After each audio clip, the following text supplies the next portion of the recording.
Hello welcome and अस्सलाम वालेकुम। उम्मीद है कि आप सब खैरियत से होंगे। Welcome back to another video. आज की video will be the most awaited video. Yes, इस वीडियो में मैं स्किल असेसमेंट करने लगा हूँ। मैं इंजीनियर ऑस्ट्रेलिया के पोर्टल पे जाऊँगा, वहाँ पे जाके मैं वो सारे स्टेप्स फॉलो करूँगा जिसको फॉलो करने के बाद आप अपनी स्किल असेसमेंट करा सकते हैं। लेकिन यहाँ पे ये बताना ज़रूरी है कि ये स्किल असेसमेंट सिर्फ उन लोगों के लिए है जो वाशिंगटन अकॉर्ड के ग्रेजुएट्स हैं और उनका जो लेवल है वो लेवल 2 है।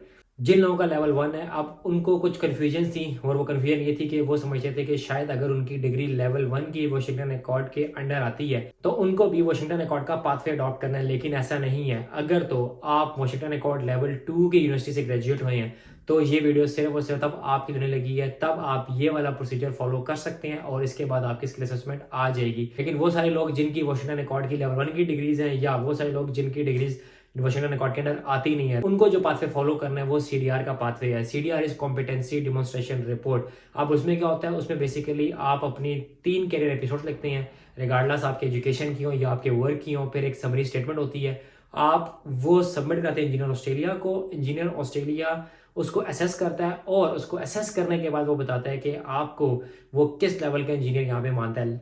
वेदर वो आपको प्रोफेशनल इंजीनियर मानेगा या फिर इंजीनियर टेक्नीशियन मांगेगा, या जो तीसरी की कैटेगरी है वो उसके अकॉर्डिंगली आपको एक लेटर इशू कर देगा कि ठीक है, आपने हमें अपनी डिग्री ट्रांसक्रिप्ट और सीडीआर जमा कराई थी, हमने आपकी सीडीआर को इवेल्यूएट किया, आपकी डिग्री को देखा, तो हम आपका जो ऑक्यूपेशन है रिगार्डलेस सिविल इंजीनियर है, मैकेनिकल इंजीनियर है, इलेक्ट्रिकल इंजीनियर है, उसमें हम आपको अपने लेवल 1, लेवल 2 या लेवल 3 पे रखते हैं। अगर तो लेवल 1 होगा वो प्रोफेशनल इंजीनियर है और अगर लेवल 3 होगा तो वो इंजीनियर टेक्नीशियन है। लेकिन जब आप ये वाला पाथवे फॉलो करेंगे जिसमें वाशिंगटन अकॉर्ड लेवल 2 के ग्रेजुएट्स होंगे तो ऑटोमेटिकली जो आउटकम आपको ग्रांट होगा वो प्रोफेशनल इंजीनियर का होगा। अभी चलते हैं और step by step process follow करते हैं। और मैं अपनी एप्लीकेशन सबमिट नहीं कराऊंगा बिकॉज मेरे पास ऑलरेडी जो है वो स्किल असेसमेंट आ चुकी है, बट मैं लास्ट स्टेप तक जाऊंगा। उसके बाद मैं आपको बता दूंगा कि इस स्टेप के बाद you just have to pay and you have to wait. तो चलते हैं और step by step procedure follow करते हैं। तो सबसे पहले हमने यहाँ पे चले जाना है इंजीनियर्स ऑस्ट्रेलिया की वेबसाइट के ऊपर। इधर आ जाएंगे तो यहाँ पे आपने अपना ईमेल और यहाँ पे आपने अपना पासवर्ड एंटर करना है। मेरा ऑटो सेव हुआ है मेरे कंप्यूटर में। आप यहाँ पे अपना ईमेल भी यूज़ कर सकते हैं या जो इंजीनियर ऑस्ट्रेलिया की आपकी आईडी है, जब आप अकाउंट क्रिएट करेंगे तो आपको एक मेंबरशिप आईडी आ जाएगा, मैं आपको वो भी दिखाता हूँ। आप यहाँ पे वो भी एंटर कर सकते हैं and then you have to enter the password. फिर हम इसको करेंगे लॉगिन। अभी हम जब लॉगिन करेंगे तो मैं आपको दिखाऊंगा कि how home page looks like. ये होम पेज आ गया है, ये मेरा नाम आ गया, ये और ये मेरी ई आई डी आ गई है। ये हर किसी की यूनिक आईडी होती है जिसके अगेंस्ट इंजीनियर ऑस्ट्रेलिया आपको मेंबरशिप देता है, या फिर जब आप अकाउंट क्रिएट करते हो तो आपकी वेरिफिकेशन के बाद वो आपको एक नंबर एलोकेट करता है जिसको ये बेसिकली ई आई डी कहता है, इंजीनियर्स ऑस्ट्रेलिया आई डी। अब जब आप होम पेज पे आ जाएंगे तो आपके पास ये सारी ऑप्शन आ रही होंगी, लाइक माई ये, इसमें आप सारे अपने जो है इंजीनियर ऑस्ट्रेलिया का जो अकाउंट है उसकी सारी सेटिंग्स वगैरह कर सकते हैं। लाइक आपने मेंबरशिप लेनी है, मेंबरशिप रीन्यू करनी है, एंड देन ये वही आ गया reason membership, and then NER, national engineering register. अब ये बेसिकली उन लोगों के लिए जो थोड़े एक्सपीरियंस है, जिनका एक्सपीरियंस ज़्यादा हो चुका है, सो हमें इससे फिलहाल कोई लेना देना नहीं है। स्टेट रजिस्ट्रेशन मैंने खुद भी रिसर्च इस टाइम नहीं की, इसलिए मैंने इसके बारे में बात नहीं करूँगा। चार्टर्ड इंजीनियर है, अगर आपका एक्सपीरियंस 5 साल ज़्यादा हो चुका है तो आप चार्टर्ड इंजीनियरिंग के लिए अप्लाई कर सकते हैं। ये टेक्निकल सोसाइटी है, आप ज्वाइन कर लें ना कर लें, लोग कहते हैं कि फ़ायदा होता है, लेकिन एज़ सच मैंने अभी तक अपने क्लोज सर्कल में किसी को नहीं देखा जिसने ये ज्वाइन किया देन उसको किसी तरह का कोई बेनिफिट हुआ हो। Anyways if you want to join, आप पे क्लिक करेंगे, आप किसी भी ज्वाइन कर सकते हैं। हमने इस पे आ जाना है, अप्लाई फॉर माइग्रेशन स्किल्स या स्टेज 1 असेसमेंट। इस पे जब आप क्लिक करेंगे तो बेसिकली आपको सारे पाथवेज बता देगा। अब ये बता रहा है कि आपने माइग्रेशन स्किल असेसमेंट अप्लाई करनी है। अब ये नीचे बेसिकली मेरी आ रही है, जो मैंने ऑलरेडी एक एप्लीकेशन थी वो मेरी सक्सेसफुल हो चुकी है। आईडी किस चीज़ की थी बता रहा है, Washington accord, MSA accord, full name, status granted और यहाँ पे एक्शंस। आप जब इस पेज पे आ जाएंगे तो आपने माइग्रेशन स्किल असेसमेंट पे क्लिक करना है। इसके बाद ये आपको उस पेज पे लाए जहाँ से आपकी एप्लीकेशन स्टार्ट हो जाती है। सबसे पहले आपने प्राइवेसी कंसर्न को एक्नॉलेज कर देना है। वो कहता है कि I have read and understood that Engineer Australia or third party provide may collect personal information about me in the manner and for the purpose described in the Engineer Australia collection notice and privacy policy। उसके बाद application declaration. बहुत सारे लोग ये नहीं करते जिसकी वजह से जब आप नेक्स्ट करते हैं तो एक एरर आता है, तो इसलिए आपने मेक श्योर करना है कि आप जाएँ, आप इसको रीड आउट कर लें और एंड में इसको क्लिक कर लें। अब जो डिफरेंस आता है वो बेसिकली यहाँ पे आ रहा है। अब जैसे कि मैंने बात की थी कि वाशिंगटन अकॉर्ड के वो सारे ग्रेजुएट्स जो लेवल 2 के हैं वो इस ऑप्शन को सेलेक्ट करेंगे, लेकिन अगर कुछ लोग ऑस्ट्रेलिया से ग्रेजुएट हैं वो ये ऑप्शन सेलेक्ट कर सकते हैं। तो बेसिकली जो डब्लिन है वो मोस्ट ऑफ द टाइम्स जो है वो साउथ अफ्रीकन यूनिवर्सिटीज़ के लिए है। तो सीडीआर की जब मैं बात करूँगा तो मैं कहूँगा ऑलमोस्ट 80% लोग ना इस कैटेगरी में फ़ॉल करेंगे, क्योंकि Washington accord as far as मेरी रिसर्च के अकॉर्डिंगली पाकिस्तान में अर्ली 2010 के बाद आया था मैं कहूँगा, तो उससे पहले जितने ग्रेजुएट्स हैं वो सारे सीडीआर पे जाएँगे। लेकिन इस वक़्त हम वाशिंगटन एकॉर्ड की बात कर रहे हैं तो मैं वाशिंगटन एकॉर्ड पे चला जाऊँगा। और जिस तरह मैंने आपको कहा था कि जो इनके 3 डिफरेंट लेवल हैं कि जिसमें प्रोफेशनल इंजीनियर होता है या इंजीनियर टेक्नोलॉजिस्ट होता है या लेवल 2 का इंजीनियर काउंट करते हैं आपको। उसके अकॉर्डिंगली अगर आप वाशिंगटन एकॉर्ड सेलेक्ट करेंगे तो ब्रैकेट में आप देखें इन्होंने लिखा है कि प्रोफेशनल, इसका मतलब है कि इसके बाद आपको स्ट्रेट अवे प्रोफेशनल इंजीनियर का टाइटल मिल जाएगा। अब ये पूछ रहा है कि आपने इसके साथ स्किल्ड एम्प्लॉयमेंट की असेसमेंट करानी है या नहीं, या फिर आपकी कोई पीएचडी उसकी करानी है या नहीं करानी। अब वो सारे लोग जो ये चाहते हैं कि अपनी स्किल असेसमेंट के साथ-साथ एम्प्लॉयमेंट असेसमेंट भी करवा लें, तो you have to tick this box, otherwise आप सिर्फ इसको सिलेक्ट करेंगे वाशिंगटन एकॉर्ड को and then you move on. मेरा मशवरा सबको यही होता है कि पहले आप स्किल असेसमेंट कराएँ ताकि आप अपनी फाइल्स वगैरह लॉन्च कर दें एंड देन लेटर ऑन आप अपनी स्किल एम्प्लॉयमेंट की असेसमेंट करवा लें। सो हम इसको कर देंगे कंटिन्यू एप्लीकेशन। अब ये वो पेज आ गया जहाँ पे ये मेरे से कह रहा है कि आप अपने डॉक्यूमेंट्स वगैरह अपलोड करें। यहाँ पे जिस चीज़ का आपने ख़्याल रखना है वो ये रखना है कि आपके सारे डॉक्यूमेंट जो हैं वो पीडीएफ फॉर्मेट में हो और जो उसका साइज़ है वो 5 एमबी से ज़्यादा नहीं होना चाहिए। और एक और रिक्वायरमेंट उसने बताई है कि we require a colour scan of the original document with a minimum resolution of 300 DPI. तो जिन चीज़ों का स्कैन आपका ब्लैक एंड व्हाइट है, आपको मेक श्योर करना है कि आप वो कलर स्कैन करें। Passport size photograph. अब आपने यहाँ पे वो पिक्चर अपलोड करनी है जिसमें मैं कहूँगा जिस तरह पासपोर्ट के लिए पिक्चर खिंचवाते हैं ना, सो दिस विल वर्क। लेकिन उसमें कोशिश करनी है कि आपका या तो व्हाइट बैकग्राउंड हो या ब्लू बैकग्राउंड हो और वो 6 मंथ से ज़्यादा ओल्ड नहीं होनी चाहिए। सिंपल आपने क्या करना है, चूज़ फाइल पे क्लिक करेंगे, फाइल सेलेक्ट करनी है and then you have to click on the upload button, तो फाइल ऑटोमेटिकली अपलोड हो जाएगी। देन प्राइम आइडेंटिफिकेशन डॉक्यूमेंट, यहाँ पे हाइली रिकमेंडेड है कि अपना पासपोर्ट अपलोड करें। जब आप यहाँ पे चूज़ फाइल पे क्लिक करेंगे, मैं एक फाइल आपको इन सारी चीज़ों में से मैं आपको सिर्फ एक चीज़ अपलोड करके दिखाऊँगा ताकि आप लोगों को आइडिया होगा किस तरह चीज़ों को अपलोड करना है। मैं अपना यहाँ पे पासपोर्ट अपलोड करूँगा, तो यहाँ पे जब मैंने खोल लिया तो ये मेरा passport, I have to click on the open and then upload. अभी बेसिकली इसको यहाँ पे लोडिंग करके अपलोड कर देगा और जब ये अपलोड सक्सेसफुल हो जाएगा, यहाँ पे फाइल आपको नज़र आ जाएगी। जब तक ये अपलोड कर रहा है, वी मूव ऑन।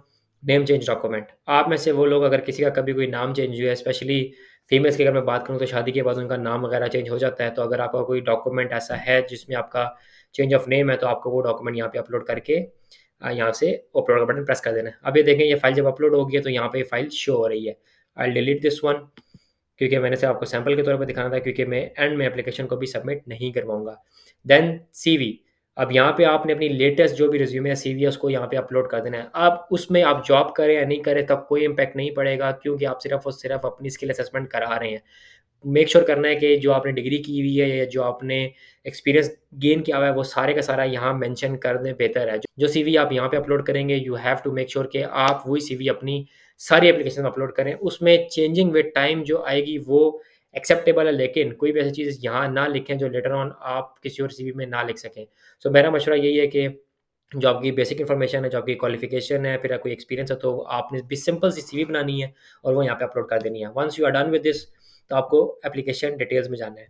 अब यहाँ पे पूछता है कि इंग्लिश लैंग्वेज कॉम्पिटेंसी रिजल्ट, जो भी आपने आइल्स और पीटी दिया हुआ है, यहाँ पे आपने वो अपलोड करना है।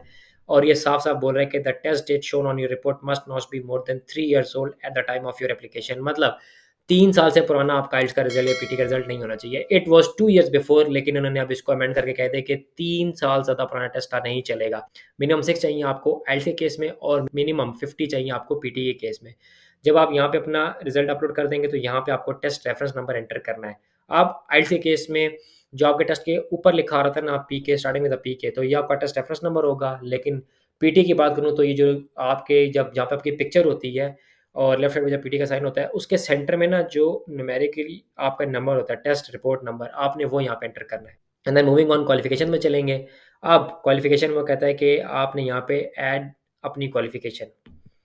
अब बेसिकली ये थोड़ा-सा ट्रिकी है, लोग थोड़ा-सा कन्फ्यूज़ हो जाते हैं इसको देख के, कहते हैं हमारी यूनिवर्सिटी का नाम नहीं आ रहा। तो इसमें कन्फ्यूजन की बात नहीं है, आपने खुद एंटर करना है। फॉर एग्ज़ाम्पल मैं अपनी यूनिवर्सिटी का एंटर करता हूँ, मैंने पाकिस्तान किया, इट विल टेक टाइम, फिर इसने पाकिस्तान सेलेक्ट कर लिया। अब मैं यहाँ पे अपनी यूनिवर्सिटी का नाम एंटर करता हूँ कि मैंने जिस यूनिवर्सिटी से की है, साइंसेज़ एंड टेक्नोलॉजी H12।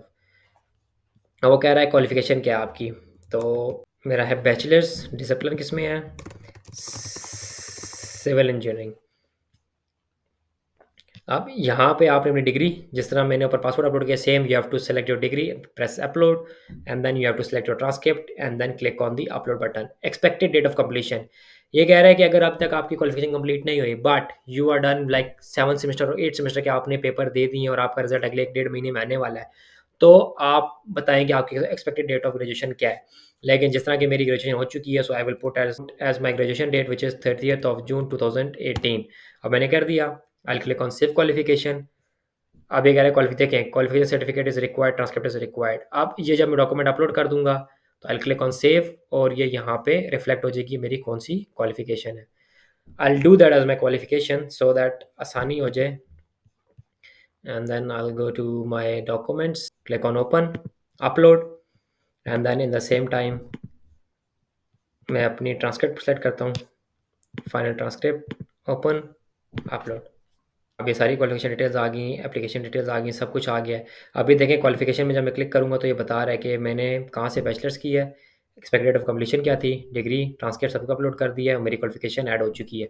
अब जिन लोगों ने मास्टर्स किया हुआ है वो यहाँ पे ऐड क्वालिफिकेशन करके सेम वे में जाके अपना मास्टर्स भी ऐड कर देंगे। अब ये फास्ट ट्रैक है, अगर तो आपने अपनी डिग्री फास्ट ट्रैक करानी है एसएस तो आप ये ऑप्शन सेलेक्ट कर सकते हैं, अदरवाइज नहीं।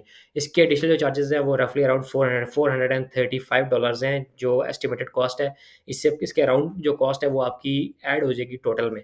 सो अभी मैंने क्योंकि नहीं करवानी, या फॉर एग्जाम्पल मैं कहता हूँ कि मुझे सेलेक्ट नहीं करनी, तो I will not check this box, लेकिन जिन लोग करानी है वो उसको टिक कर देंगे। And then once you have uploaded all the documents, आज आप पर्सनल डिटेल फिल कर दी है, आपने एप्लीकेशन डिटेल्स फिल कर दी हैं, and then you will see submit application and pay. यहाँ पे ये मुझे एरर देगा। Once I click on the submit application and pay and then terms and condition आ गई, I said okay I have read, understood and agreed to the terms and condition, submit application and pay। And then देखिए मैंने कहा इस तरह मुझे error देगा, तो इसने मुझे एरर दिया कि आपके पर्सनल डिटेल्स और एप्लीकेशन डिटेल्स हैं वो इनकम्प्लीट है।